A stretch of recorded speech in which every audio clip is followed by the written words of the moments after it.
bayang lupain na sinilangan natin. Wala kang makikitang pamilyang walang makain. Wala rin makikita mga bata sa lansangan na inabandona ng kanilang mga magulang. At pagsapit ng halalan ay walang korupsyon. Sa paligid walang makikitang prostitusyon. Walang patayang nangyayari at nakawang nagaganap sa Pilipinas. Masasabing ang buhay ay masarap dahil dito ay hindi na lumagana pa ang droga. Makikita mo silang winawasiwas na ang toga. Dahil lahat ng kabataan dito ay nakapagtapos at wala nang rally pa ang susunod sa EDSA 2. Di kami kinakapos kasi mataas ang pasahod. Hindi na rin kami parang kalabaw kumayod. Ganyan sa Pilipinas kay sarap talagang mamuhay. Makakakain ng karne, isda, prutas at gulay.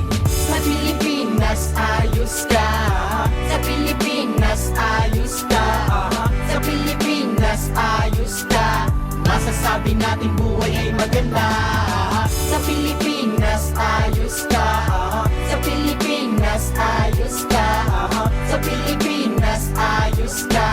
Masasabi natin buhay ay maganda. Kaya Kabataan, tara na sa bayan. Ikaw ang pag-asa, halika na.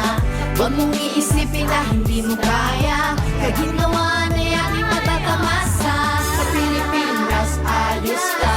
Sa Pilipinas ayos ka. Sa Pilipinas ayos ka. Masasabi natin buhay ay